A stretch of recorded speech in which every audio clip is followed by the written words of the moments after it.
Hi, everyone. Welcome to our virtual Sunday school. Today, we're going to be talking about day 15, which is the story of the prophet Elijah for our Jesse tree ornaments. Father Marshall, can you tell us the story about Prophet Elijah? And so Elijah is one of those great superstar prophets of the Bible. I mean, he really is all that. And one of the things that makes him really important, he was very zealous for God, very zealous for God's law, very zealous for faith in God. And he came along at a time when not only the kings of Israel and Judah were kind of falling away from God as the people were too, but also the worship of other gods was gaining momentum. And there was one particular god, Baal, who was being worshipped because the queen at the time, Jezebel, was a follower of that god. She was a woman of a different nationality. And her husband Ahab and she made sacrifices to Baal. They supported prophets in Baal's name. And it became a real division in the kingdom. And Elijah called them out on it and got himself into no small amount of trouble. Eventually, there was a challenge between Elijah and the prophets of Baal. Now, there were over 500 prophets of Baal and only one Elijah.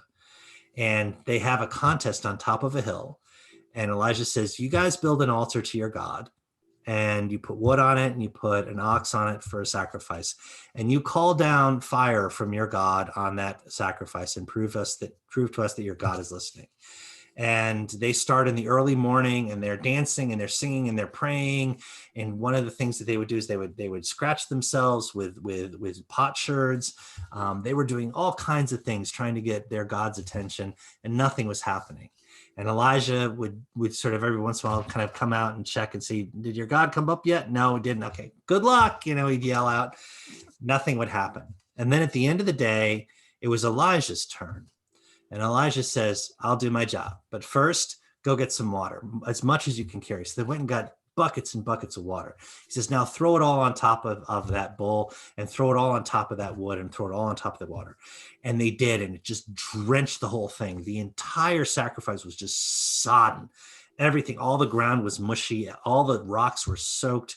All of the wood was absolutely waterlogged. And he walks up to the altar that the prophets had not gotten anything to have happen. And he says, God, you're in charge. Show us what you got. And there's a huge crack of lightning, and fire comes down from heaven, hits the bull, hits the altar, hits the wood, and vaporizes all the stuff on the altar. And all of the rocks are dried and they become crumbly. And with that, Elijah says, let those who are for Israel and its God rise up. And they chase all the prophets of Baal out of town. And he winds up actually having to run off because now Ahab and Jezebel are really angry. But one of the things that Elijah shows us is that when we give that power to God, God comes back to us and gives us what we need to get through the moment ahead. And I like that story about Elijah. It's an amazing story. And so that's what we represent. So you see the soaked altar with the flames on it from heaven. Yeah. I like yours. That's good. You got a lot of water on yours. A lot of water. That really was an amazing story, Father Marshall. Hope everybody enjoyed today's lesson. Join us tomorrow when we talk about another favorite, Jonah and the big fish. We'll see you then. See you then. Bye-bye.